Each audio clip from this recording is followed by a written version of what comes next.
Hello everyone. આજે આપણે આ લેક્ચરની અંદર મૂડી બજાર વિશે માહિતી મેળવીશું. યુનિટ 2માં આપણે 4 ભાગ આવે.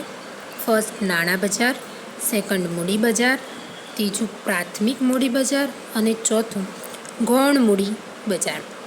તો આપણે ફર્સ્ટ નાણાં બજાર વિશે દેખ્યું, એના પછી મૂડી બજાર વિશે પણ દેખ્યું અને હવે આજે આપણે મૂડી બજાર વિશે જોઈએ.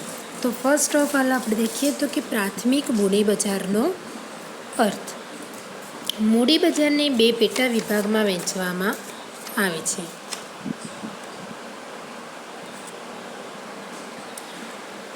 એક પ્રાથમિક મૂડી બજાર અને 2 સેકન્ડરી મૂડી બજાર. પ્રાથમિક મૂડી બજાર એટલે પ્રાઇમરી મૂડી બજાર અને સેકન્ડરી મૂડી બજાર એટલે ગૌણ મૂડી બજાર. પ્રાથમિક મૂડી બજારને નવા ભરણાનું બજાર એટલે કે ન્યૂ ઇસ્યુ માર્કેટ NIM પણ કહેવામાં આવે છે. કંપનીઓ મૂડી મેળવવા માટે જે શેર અથવા અન્ય જામીનગીરીઓ બહાર પાડે છે તેને જામીનગીરીઓના પ્રાથમિક બજાર તરીકે ઓળખવામાં આવે છે.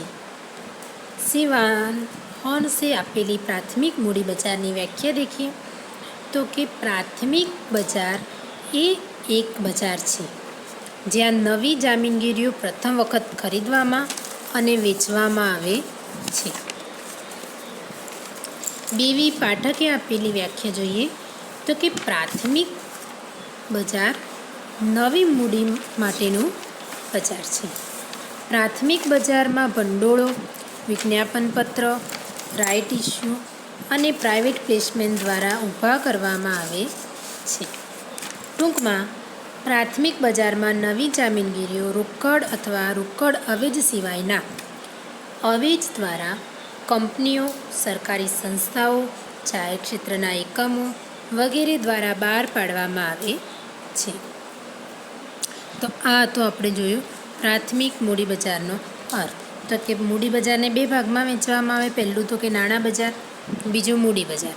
મૂડી બજારના 2 ભાગ, પ્રાથમિક મૂડી બજાર એટલે કે પ્રાઇમરી મૂડી બજાર અને સેકન્ડરી મૂડી બજાર એટલે ગૌણ મૂડી બજાર.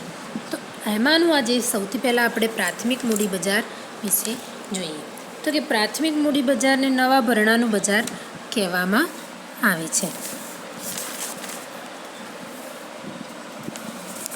કંપનીઓ મૂડી મેળવવા માટે જે શેર તથા અન્ય જામીનગીરીઓ બહાર પાડે છે તેને જામીનગીરીના પ્રાથમિક બજાર તરીકે ઓળખવામાં આવે છે. નવા ભરણાનું પ્રાથમિક બજાર રોકડેથી અથવા રોકડ સિવાયના અવેજ દ્વારા કંપનીઓ, સરકારી અને અર્ધ સરકારી સંસ્થાઓ, જાહેર ક્ષેત્રના એકમો અને ભરણાનું કામ કરતી તમામ નાણાકીય સંસ્થાઓ અને અધિકૃત દલાલો દ્વારા ચાલે છે. સામાન્ય રીતે નવી મૂડી equity share, preference share, debenture, હકના શેર, બોનસ શેર, થાપણો તથા લોન દ્વારા ઊભી કરવામાં આવે છે. આ નવી મૂડી ઊભી કરવા માટે બાંયધરી દલાલો, શેર માટે અરજી કરનાર રોકાણકારો તથા IDBI, IFCI, ICICI, LIC, GIC, UTI જેવી સંસ્થાઓ પણ મદદથી ઊભી કરવામાં આવે છે. તો કે આ બધી જ સંસ્થાઓ કંપનીને ઊભી કરવામાં મદદ કરે છે. કંપનીઓ નવા શેર બહાર પાડીને ભરણું મેળવી શકે તે માટે કેટલીક બેન્કોએ પોતાની બેંકમાં મર્ચન્ટ બેન્કિંગ વિભાગ શરૂ કર્યો છે. બાંયધરી દલાલો પોતાની પ્રાથમિક શક્તિ પ્રમાણે કંપનીઓને નવા શેર ખરીદવા અંગે બાંયધરી આપે છે અથવા ઇન્વેસ્ટમેન્ટ એન્ડ કન્સલ્ટન્સી માટે ખાનગી કંપનીની રચના કરીને નાણાંનું રોકાણ કરે છે અને શેર બહાર પાડવા અંગેની કાર્યવાહીનું સંચાલન પણ કરે છે. આ ઉપરાંત કે સેબીની મંજૂરી મેળવીને બેંકમાંથી લોન મેળવી આપવાની સગવડ પૂરી પાડે છે.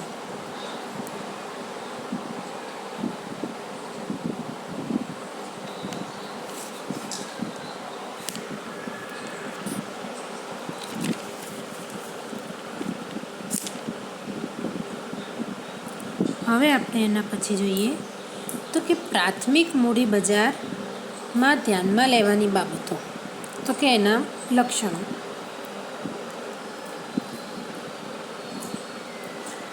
તો કે કોઈપણ કંપનીએ જામીનગીરી બજારમાં નવા શેર બહાર પાડીને શેર મૂડી એકત્રિત કરવી હોય તો અમુક બાબતો ધ્યાનમાં લેવી પડે. તો કે પ્રાથમિક ભરણાનો પ્રકાર નક્કી કરવો, દાખલા તરીકે જાહેર ભરણું, અકનાશ શેર બહાર પાડવા, ખાનગી ધોરણે શેરની ફાળવણી કરવી, વેચાણની દરખાસ્ત વગેરે.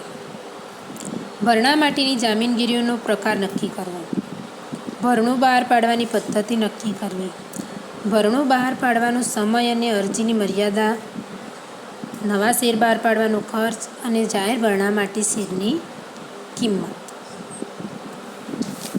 તો કે આટલી બાબતો ધ્યાનમાં રાખવી પડે છે. હવે આપણે જોઈએ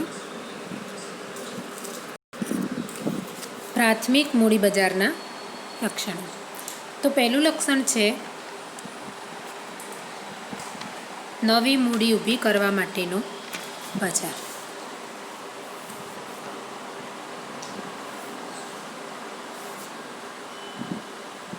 તો કે કોઈપણ કંપનીની સ્થાપના કરવી હોય, કોઈપણ કંપનીની શરૂઆત કરવી હોય તો નવી મૂડી મેળવવી પડે. તો કે કંપનીઓ મૂડી મેળવવા માટે જે શેર તથા અન્ય જામીનગીરીઓ બહાર પાડે એના માટે પ્રાથમિક બજારની જરૂર પડે છે.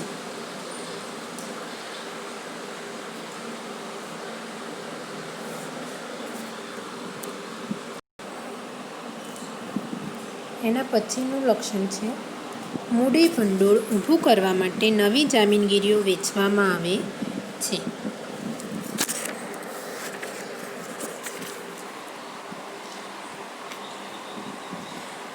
એટલે કે હકના શેરો બહાર પાડવામાં આવે છે. ચાલુ કંપનીઓને મૂડીની જરૂર પડે ત્યારે તેઓ જૂના શેર હોલ્ડરોને નવા બહાર પાડેલ શેર ખરીદવાનો જે હક આપે છે તેને હકના શેર કહે છે. ચાલુ શેર હોલ્ડરો પાસે જેટલા શેર હોય તે સંખ્યા ધ્યાનમાં રાખીને તેઓ નિશ્ચિત સંખ્યામાં હકના શેર ખરીદવાનો અધિકાર આપવામાં આવે છે. હકના શેરો ખરીદ્યા પછી બજારમાં વેચી શકાય છે અને બીજાના નામે તેની ફેરબદલી પણ થઈ શકે છે. હકના શેર બહાર પાડવા માગતી કંપનીએ આ અંગે કંપની ધારામાં દર્શાવેલ જોગવાઈનું પાલન પણ કરવામાં આવે છે. તો કે ભંડોળ ઊભું કરવું હોય તો એના માટે જામીનગીરીની વહેંચણી માટે હકના શેર બહાર પાડવા પડે છે.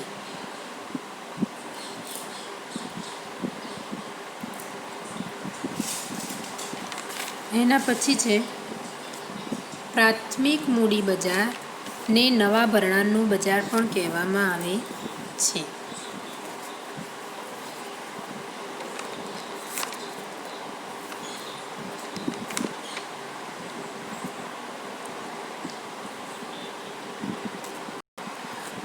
તો કે કોઈ કંપનીની સ્થાપના કરવી હોય, કોઈ કંપનીને ભરણાની જરૂર હોય, નવી મૂડીની જરૂર હોય તો કે પ્રાથમિક મૂડી બજારને નવા ભરણાનું બજાર પણ કહેવામાં આવે છે. તો કે તમને નવી મૂડી તરીકે પણ મદદરૂપ બને છે. નવા ભરણાનું પ્રાથમિક બજાર એટલે રોકડેથી અથવા રોકડ સિવાયના અવેજ દ્વારા કંપનીઓ, સરકારી અને અર્ધસરકારી સંસ્થાઓ, જાહેર ક્ષેત્રના એકમો અને ભરણાનું કામ કરતી તમામ નાણાકીય સંસ્થાઓ અને અધિકૃત દલાલો દ્વારા ચાલે છે. અને સામાન્ય રીતે જોઈએ તો કે નવી મૂડીમાં ઇક્વિટી શેર હોય, પ્રેફરન્સ શેર હોય, ડિબેન્ચર હોય, હકના શેર હોય, બોનસ શેર હોય, થાપણો હોય તથા લોન દ્વારા ઊભી કરવામાં આવતી હોય છે. અને આ નવી મૂડી ઊભી કરવા માટે બાંયધરી દલાલો, શેર માટે અરજી કરનાર રોકાણકારો તથા IDBI, IFCI, ICICI, LIC, GIC, UTI જેવી સંસ્થાઓ પણ નવા ભરણા માટે મદદરૂપ થાય છે. એટલા માટે કહેવાય કે પ્રાથમિક મૂડી બજારને નવા ભરણાનું બજાર પણ કહેવામાં આવે છે. એના પછી લાંબા ગાળાના ભંડોળની પ્રાપ્તિ. તો કે જે પણ શેર બહાર પાડ્યા હોય, જે પણ ભરણું ઊભું કરવાનું હોય, જે પણ મૂડી મેળવવાની હોય એનો સમયગાળો બહુ જ લાંબા સમયનો હોય. તો કે લાંબા સમય માટે તમારે જે પણ ભંડોળની જરૂર પડે એના માટે તમે જે મૂડી એકઠી કરો જે બજારમાંથી પ્રાથમિક બજારમાંથી મૂડી લાવો એને લાંબા ગાળાના ભંડોળની પ્રાપ્તિ કહેવાય છે. એના પછી શેરની કિંમત નક્કી કરવાની સ્વતંત્રતા.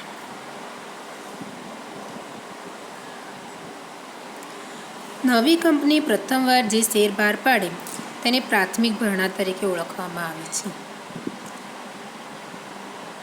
અને ચાલુ કંપનીઓ એના પછી રોકડની સામે આપવામાં આવતા શેર હોય, યાંત્રિક જાણકારી અને જ્ઞાન માટે આપવામાં આવતા શેર, અન્ય કંપનીના શેરની અવેજમાં આવતા શેર, સ્થાપકો તથા એજન્ટોને તેમની સેવા અને પરિશ્રમના બદલામાં આપવામાં આવતા શેર. તો કે આ બધાના દ્વારા મૂડી બજારની અંદર એટલે કે પ્રાથમિક મૂડી બજારની અંદર શેરની કિંમત નક્કી કરવાની પણ સ્વતંત્રતા ધરાવે છે.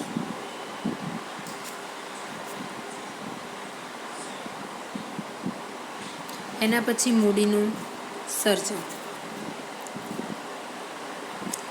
તો કે અલગ અલગ પ્રકારે જેમ કે ઇક્વિટી શેર હોય, પ્રેફરન્સ શેર હોય, વાણિજ્ય પેપર્સ હોય, થાપણપત્રો હોય, ડિબેન્ચર હોય, બેંકની લોન હોય, નાણાકીય સંસ્થાની લોન હોય. આના દ્વારા કંપની મૂડી મેળવે, એ મૂડી પ્રાપ્ત કરે. તો કે પ્રાથમિક મૂડી બજાર એ મૂડી સર્જનનું લક્ષણ ધરાવે છે. તો કે પ્રાથમિક મૂડી બજાર દ્વારા આપણે મૂડીનું સર્જન કરી શકીએ છીએ. એના પછી 7મું, નવી કંપનીઓ તેમજ હયાત કંપનીઓ બંને માટે ઉપયોગી. તો કે નવી કંપની હોય તો એ નવી કંપની જામીનગીરીઓ જે બહાર પાડે, પ્રથમ વખત જે બહાર પાડે એને પ્રાથમિક ભરણા કહેવાય. અને જે નવી હયાત કંપનીઓ હોય એ લોકો શું કરે તો કે રોકડની સામે જે શેર આપવાના હોય શેર આપી અને પછી મૂડી એકઠી કરે, યાંત્રિક જાણકારી અને જ્ઞાન માટે અમુક શેર આપીને મૂડી એકઠી કરે, અન્ય કંપનીના શેરના અવેજમાં શેર આપે, સ્થાપકોને એજન્ટોએ એમની સેવાના બદલામાં બોનસ શેર આપે. તો કે નવી કંપની અને હયાત કંપની બંનેને જ્યારે પણ મૂડીની જરૂર પડે ત્યારે પ્રાથમિક મૂડી બજાર તેમને ઉપયોગી થાય છે. એના પછી જામીનગીરીનું વેચાણ ફક્ત એક વાર. એટલે કે જે પણ જામીનગીરીઓ હોય, જે પણ શેર હોય એ બધાનું વેચાણ એક જ વાર કરવામાં આવે છે. અને બીજી વાર વેચાણ કરવા માટે ગૌણ પ્રાથમિક બજારમાં એનું વેચાણ કરવામાં આવે છે. તો આ હતા તમારા મૂડી બજારના લક્ષણો.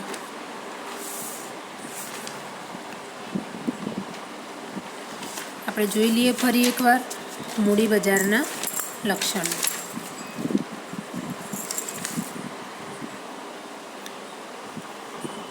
તો કે પહેલું લક્ષણ છે નવી મૂડી ઊભી કરવા માટેનું બજાર. તો કે પ્રાથમિક મૂડી બજાર એ નવી મૂડી ઊભી કરવા માટેનું એક બજાર કહેવાય. ભંડોળ ઊભું કરવા માટે નવી જામીનગીરીઓ વેચવામાં આવે છે. પ્રાથમિક મૂડી બજારને નવા ભરણાનું બજાર પણ કહેવામાં આવે છે. લાંબા ગાળાના ભંડોળની પ્રાપ્તિ પણ થઈ શકે છે. શેરની કિંમત નક્કી કરવાની સ્વતંત્રતા ધરાવે છે. મૂડી સર્જનનું કાર્ય કરી શકે છે. નવી કંપનીઓ તેમજ હયાત કંપનીઓ બંને માટે ઉપયોગી છે પ્રાથમિક મૂડી બજાર. અને જામીનગીરીઓનું ફક્ત વેચાણ એક જ વાર પ્રાથમિક મૂડી બજારમાં થાય છે. જો બીજી વાર તમારે વેચાણ કરવું હોય તો ગૌણ પ્રાથમિક બજારમાં થાય છે. તો આજે આપણે આ લેક્ચરની અંદર પ્રાથમિક મૂડી બજારનો અર્થ જોયો. એટલે કે મૂડી બજારના બે ભાગ હોય, પ્રાઇમરી મૂડી બજાર અને સેકન્ડરી મૂડી બજાર. એમાંથી પહેલું જ જોયું પ્રાથમિક મૂડી બજાર. તો કે પ્રાથમિક મૂડી બજારને નવા ભરણાનું બજાર કહેવામાં આવે છે. અને કંપનીઓ મૂડી મેળવવા જે શેર અથવા જામીનગીરીઓ બહાર પાડે એને પ્રાથમિક બજાર કહેવાય. પછી આપણે પ્રાથમિક બજારના લક્ષણો પણ જોયા. અને હવે આપણે એના પછીના નેક્સ્ટ લેક્ચરમાં પ્રાથમિક ભરણા અથવા પ્રાઇમરી ઇસ્યુની પદ્ધતિ, પ્રકારો અને રીતો જોઈશું. આપણે એકવાર જોઈ લઈએ કે પ્રાથમિક મૂડી બજારમાં પ્રાથમિક ભરણા એટલે કે પ્રાઇમરી ઇસ્યુની મુખ્યત્વે 3 પદ્ધતિ છે. એક જાહેર ભરણો એટલે કે પબ્લિક ઇસ્યુ, બીજું હકના શેર બહાર પાડવા એટલે કે રાઇટ ઇસ્યુ, અને ત્રીજું ખાનગી ધોરણે શેર બહાર પાડવા એટલે કે પ્રાઇવેટ પ્લેસમેન્ટ. આ 3 પ્રકાર વિશે આપણે આ ચેપ્ટરમાં જોવાનું છે. તો આપણે જોઈએ. તો હવે પછી આપણે બીજું નેક્સ્ટ લેક્ચરમાં જોઈશું.